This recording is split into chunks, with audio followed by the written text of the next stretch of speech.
Good morning. This is Aaron with Transformed by His Truth. Today I'm going to do something a little bit different. I'm just going to play clips of some snippets from these news programs that talk about different things and let you hear what's being talked about properly and what's being talked about incorrectly.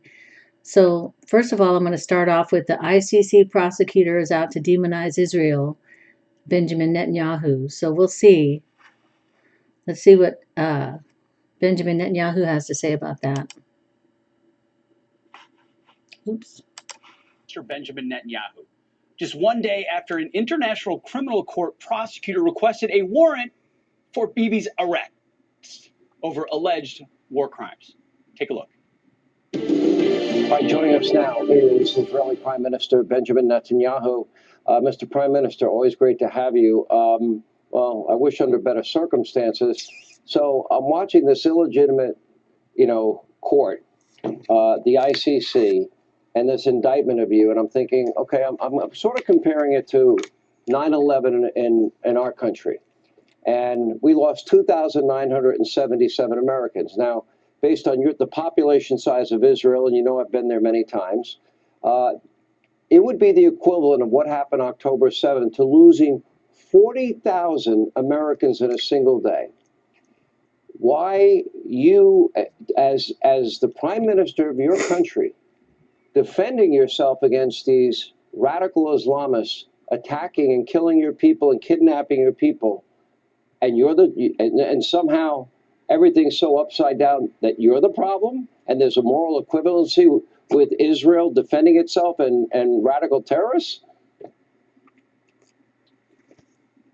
Well, it's outrageous. I think President Biden said that, and Republicans and Democrats have rallied around this.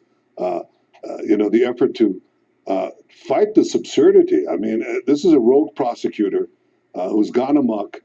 He's out to demonize the one and only Jewish state and the only democracy in the Middle East.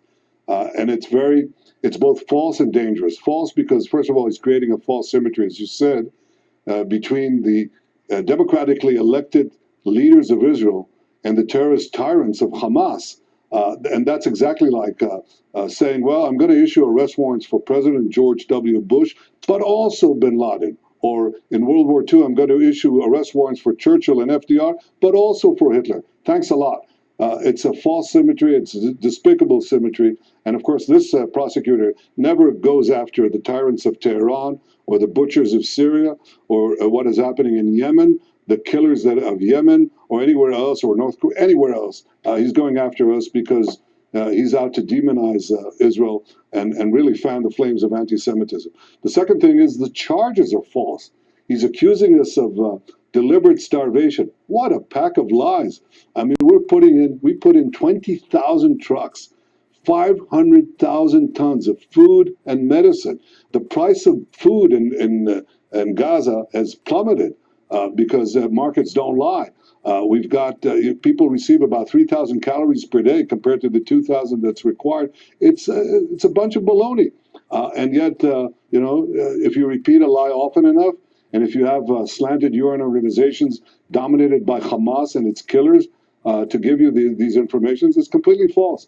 So I think he didn't even bother to investigate. I don't know if you know that. He just received these false, contentious, and misleading charges and took them as face value and then slammed this on Israel. So it's false, but let me tell you why it's dangerous. Because, Sean, Israel is first, but America is next, and all democracies are next. Because if this is allowed to, if Israel is bullied into not stopping these terrorists and getting rid of these terrorists, then all democracies will be imperiled. And it's also dangerous because he's pouring gasoline on the fires of anti-Semitism that are raging on U.S. campuses and around the world because people think this is a serious organization, the ICC. It'll take time for them to know what a farce it is. And so he's really stoking the fires of Jew hatred around the world, and it never stops with Jew hatred. It inflames entire societies. You see that on the campuses of the United States. with President Trump, he withdrew from this. President Biden went back into it. I know he condemned it. However, the fact that I think America should pull out again as a result of this. I think every Western country should pull out and have no association with it, which brings up the broader question, and I've said this for years, that look at the UN, for example. They have historically been anti-Semitic and anti-American. Why is the UN? Why are we funding with U.S. tax dollars the majority of funds for the UN? What about the WHO? They lied to the world about COVID. Why the WEF? Why the Paris Climate Accords that grant the status of developing nations to China and India? How do any of these globalist organizations make any sense? This one is probably the worst of all of them. Well, certainly going down that route, people used to take the General Assembly of the UN seriously. Well, it passed more resolutions against Israel than I think all the other countries combined. The so-called Human Rights Council of the UN, also taken seriously, and then people saw that it passed more resolutions on Israel than all the rest of the world combined, including North Korea, Iran, Yemen, Syria, you name it.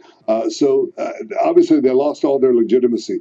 And this rogue prosecutor with his false symmetries and his false charges is doing exactly the same to the world, to this ICC. And it remains to be seen whether the judges will go down that route too. They might, and then it'll become a kangaroo court for all the world to see. So I think that's if he wants to put a stain on Israel, he's putting a stain on himself.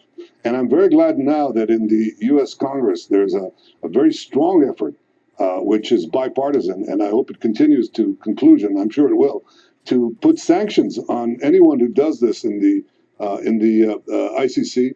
I think it's the least that should be done, and I expect it to have a lasting effect. I think it's important. I'm very glad to see a lot of countries, a lot of serious leaders have stood up and said this is absurd. We can't accept this. Well, this would be the same as George W. Bush after 9/11 being indicted the same way you were. Listen, the only people Israel is guilty of willfully killing are terrorists, the people that started the war. So let's be very clear. Let me ask you another question and move on to a different topic. And I know Israel said they had no part to play at all in the helicopter crash of the Iranian president, better known, by the way, as the Butcher of Tehran. And what bothers me, though, is the Biden State Department sent Iran condolences. The UN held a moment of silence. Now, the number one state sponsor of terror, Mr. Prime Minister, the last time I checked, was the Islamic Republic, Iran. They helped plan and plot and scheme and provide weaponry for the October 7th attacks against your country. They're providing Hezbollah in the north and Lebanon with weapons to fire into your country. They are arming the Houthi rebels, also firing weapons and rockets into your country. And why would anybody offer condolences to the death of one of the worst terrorists in world history? Can you explain that? Because I'm not that happy that my country did that. Well, you'll have to ask the administration that question, but I'll tell you who I offer condolences to.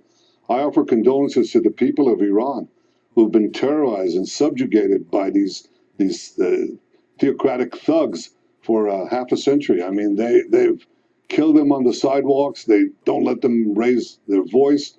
They promote terrorism around the world, but they also do horrible things to their own people. So I offer my condolences to the Iranian people, and I hope they get rid of this tyranny as soon as they can.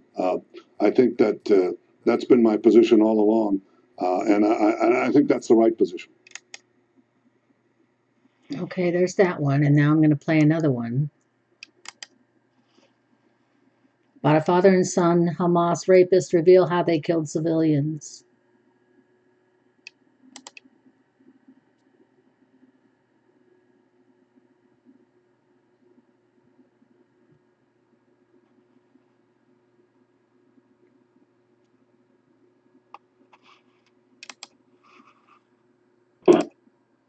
I started over because I didn't have the volume on. حوالي في أول الثلاثينات. أبوك أولا. ثم أنا ثم أحمد وحسن. بعدين إحنا طلعنا، أنا طلعت قبل أبوي وحسن، طلعت أنا وأحمد.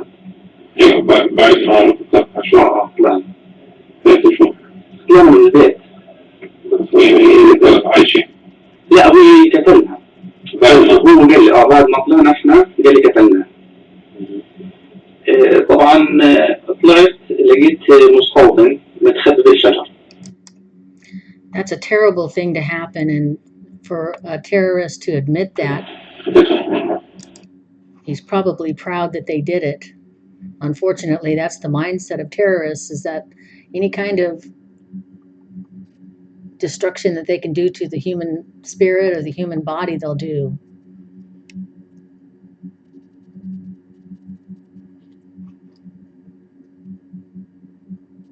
Now I'm going to read an article from the University of Pennsylvania protester who said she was left homeless. Is from a rich family, so she wasn't left homeless. One of the ringleaders of the anti-Israeli protest that took place at the University of Pennsylvania revealed that she was left homeless after being removed from campus on her role in the anarchy.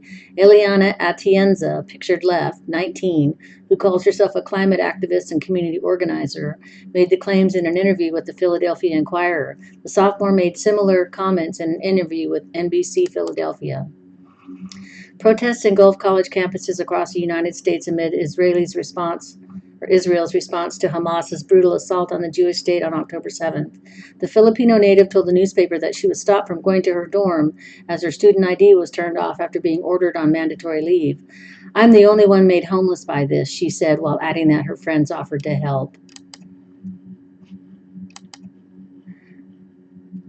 Atienza added that her family is all in the Philippines. Since that interview, it has been revealed that Atienza is a member of a wealthy, prominent, and highly politically connected family in her homeland. Her father, Kim, pictured, is better known as Kua Kim in the Philippines, where he's a well-known television talk show host. Kim shares his opulent lifestyle on social media, posting a video showing him enjoying caviar in a first-class during a flight, reports the Washington Free Beacon. Another video on his Instagram shows off his impressive collection of motorcycles. Doesn't sound like she was homeless to me. Atienza's grandfather is Lito Atienza, a prominent politician who served as deputy speaker in the country's House of Representatives, and he ran as vice presidential candidate alongside boxer Manny Pacquiao, arguably the most famous Filipino of all time and noted homophobe. The pair finished a distant third to Ferdinand Bongbong Marcos Jr. In July 2022, Kim welcomed television cameras into his home for a tour in which he showed off all his collection of fossils, dinosaur eggs, and his exotic pets. Kim also said that he owned 2 BMWs that were used by the Nazis in World War II. According to her mother, Felicia Hung at Tienza's LinkedIn page, she is a graduate of Donald Trump's alma mater, the Wharton School. After graduation, Felicia held executive positions at Merrill Lynch and J.P. Morgan before opening the Chinese International School in Manila, the Filipino capital, in 2007. Earlier this week, Kim posted on Instagram pictures showing his family and his wife and son's graduations from Tufts University in Massachusetts. His wife was studying for a qualification in nutritional science. The Free Beacon reports that Atienza said on Instagram that she's a victim of administrative violence. I am also an international student. The university knows this. This is their weapon. So disappointed to be attending an institution that resorts to administrative violence, she wrote. The same report notes that in January, Atienza took a vacation to Antarctica. On her website, Atienza jokes that she enjoys drinking coffee and crying during protests, non-negotiable. In another section of the site, Atienza recounts how she once doxed online due to social justice activism. Just this week, a half-dozen University of Pennsylvania students were among 19 pro-Palestinian protesters arrested during an attempt to occupy a school building, university police said Saturday. Their arrests came after authorities broke up a protest encampment on campus and arrested 9 students. And as other colleges across the country, anxious to prepare for commencement season, have either negotiated agreements with students or called in police to dismantle protest camps. Members of Penn Students Against the Occupation of Palestine announced the action Friday at the school's Fisher Bennett Hall, urging supporters to bring flags, pots, pans, noisemakers, megaphones, and other items. The University of Pennsylvania Division of Public Public Safety said in a news release. Officers could be seen closing in within the hour. The Philadelphia Inquirer reported University police supported by city police. Hold on. The Philadelphia University police, supported by city police, then escorted the protesters out and secured the building, news outlets reported. Police said after clearing the building that they recovered lock-picking tools and homemade metal shields fashioned from oil drums. Exit doors had been secured with zip ties and barbed wire and barricaded with metal chairs and desks, while windows were covered by newspaper and cardboard, and bike racks and metal chairs blocked entrances, police said.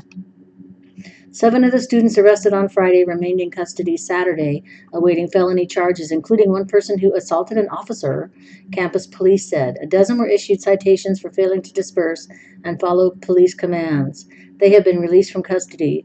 The attempted occupation of Fisher Bennett Hall came a week after city and campus police broke up a 2-week encampment on the campus, arresting 33 people, 9 of whom were students and 24 of whom had no Penn affiliation, according to university officials.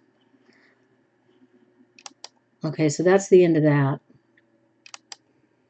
You know, you've got all these people that are protesting against Israel when they don't even know what they're protesting against. Oh, I wanted to do one more video. CNN speaks with father of murdered Israeli hostage.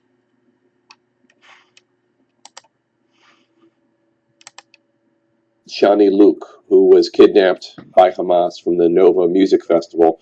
She had previously been confirmed killed, but her body was then returned to her family. Over the weekend, a funeral was held for Shani. Hundreds of people attended to honor her memory, and her body was finally laid to rest. Shani Luke's father, Nisim Luke, is with us now. Nisim, thank you so much for joining us under such horrible circumstances. How is your family holding up? How are you doing? Thank you very much. Good afternoon for all of you. Yeah, these are rough times in Israel after what happened to us on the 7th of October, when, in the middle of the day, actually in the morning, terrorists and Hamas members crossed the border from Gaza into Israel and killed so many people in one day. And for us, it's a catastrophe, it's a tragedy. And especially for myself, I have a big hole in my heart by the shape of my daughter Shani Luke, which I'm sure most of you saw the pictures all over the world. And she is lying in the back as a beautiful young 22 years old girl, lying in the back of a Toyota pickup. And on top of her, there are like 5 militants with machine guns. And for a father to see such a horrible thing, it was difficult. But yes, we buried her this week on Sunday, and it was from one side very painful, of course, but from the other side, it was a relief. And I feel a little bit lucky with all this tragedy that happened to us and to the Jewish people in Israel and around the world, because this is something that is bigger than us, of course. With all the pain, I feel a little bit lucky because from the first week, 2 weeks after the 7th of October, we knew that she was dead because they found a piece of her bone from the skull, and we did a DNA check and it was her, so we knew that she was dead like 2-3 weeks after the 7th of October. And now we had another present from Shani, actually, probably. That we have the body and we buried it on Sunday, and yes, it's complete, and we closed the loop, and I feel lucky twice, okay, with a big tragedy that happened to the Jewish people in Israel. Yes. How do you want Shani Luke, your daughter, to be remembered? Since Shani, my daughter, was born, we live in a beautiful place, in a beautiful forest in the middle of Israel. And since she was a little baby, actually, she used to go into the forest, like in the fairy tales, and pick up flowers. And she was always happy and smiling and dancing. And she was a unique person. And you could see the light coming from herself. And also she was a beautiful girl, and you see the inner beauty and outer beauty. And she was an amazing girl. She was so happy and she was so free, and she did whatever she wanted. Sometimes it is hard for a father to see a girl, beautiful girl, doing everything she wants. But still, she was a free person and did everything that she wanted. And on that crazy day, she went to a party in the south of Israel, just near the Gaza border. It was a beautiful party with 3,000 people, and they were dancing all night. And in the morning, when the rockets started coming from Gaza Strip towards Tel Aviv in Israel, we called her and we asked her, Shani, how are you? Are you okay? And she said, yes, I'm okay, and I'm heading towards Tel Aviv, and everything is fine. And actually, this was the last phone call that we had from her and to her.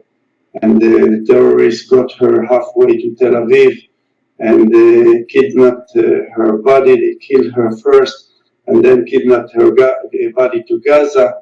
And luckily, a few days ago, some of the soldiers that were in a special mission, they found a hole in the ground. They went down 15 meters down, and they found a tunnel, like a 1 kilometer long tunnel. They were walking in the tunnel, and then they found a room filled up with the sandbags. They took all the bags out, and suddenly they saw the four bodies. What was very amazing was that I saw the picture of my daughter Shani, after they found her a few days ago, and the body was complete. It was a beautiful body, still with the same color, the same skin, the same tattoos, and it looks like to me like she died actually yesterday. But I want to tell everyone, Shani was a beautiful girl, really an amazing woman. And one day after the 7th of October, in all over Europe, there was a very famous picture. You see Shani, my daughter, which had double passport, means she was an Israeli German civilian, and she had two passports. And the day after, on the 8th of October, there was a big picture, beautiful picture on the main pages all over Europe, and it was written there. From one side you see Shani, beautiful, dancing, and on the other side you see these militant terrorist murderers, and it was written, "Look at our beautiful German girl, and look at what this barbarian doing to her." And I think that this is one of the most important pictures, actually ever in the last, let's say, 50 years, that in one picture you can see from one side an angel and from the other side demons. From one side beauty, from the other side you see pain and you see horror. From one side good, and from the other side bad. Like if you take this picture and you show it to a little kid, that doesn't know anything about Israel and Palestinian and problem, and you tell him, what do you see? He will tell you, I see, oh, look at this beautiful girl, and look what they are doing to her, these cruel people. And whenever, so many people in the world think the Israelis, the Jews are the bad, and the Palestinians are the good, and so. And whenever each one of you have a question, am I the good man? Am I the good guy, or am I the bad guy? Yeah. So just look at the picture, and immediately it will bring you back into look at the picture. You see immediately the good and the bad, and you cannot mix in between these two. Like there is a line in between these two pictures, and you cannot mix this picture. Yeah. You see good and you see evil. Nassim, Luke, thank you so much for talking to us today. Okay. So you've got the true story of what's really going on, these between the protests and the attacks on Israel and everything that's going on. Israel is the victim here. I don't care what people say on the news. I don't care what You hear at these college campuses, Israel is the victim because they're the one that were attacked on October 7th. They're the ones who have been attacked since the day they became a nation in 1948. The very day they put their flag in the ground, they were attacked by Arab nations. And ever since then, they've been attacked by Arab nations who do not want to live side by side with the Jews. They want the elimination of the Jews from the river to the sea. That's what that means. So you can't have a two-state solution with people who want you dead. So the world, for trying to force a two-state solution on Israel is ridiculous because it's born out of ignorance, for one thing, and it's not a possibility. Now, during the 7-year tribulation period, Israel will be at peace with her enemies around her because the Antichrist is going to sign a covenant with many for a 7-year peace treaty, but that's different from what's going on right now. So anyway, I just wanted to show you what's going on and give you the opportunity to see the other side, other than the protests and the and all this talking about how the Palestinians are being tormented and all these victims and everything. I mean, yes, there are innocent victims on both sides, but Israel didn't elect Palestinian terrorists to lead their country, but the people in Gaza and Palestine did. They elected terrorists to run their country. So they're not getting what they deserve by any means. I don't mean that, but I mean that they're unfortunately reaping what they sowed because they've got people who don't care about them. They don't care about anyone. All they care about is the destruction of the Jews, whether it takes destruction of their own people to do it. So you've got to really look at what's really going on here before you can make a judgment and, think that Israel's the bad guy. So anyway, I just wanted to let you know what's going on. I wanted to give you those videos, and let you hear from the other side for once. I hope you have a good day.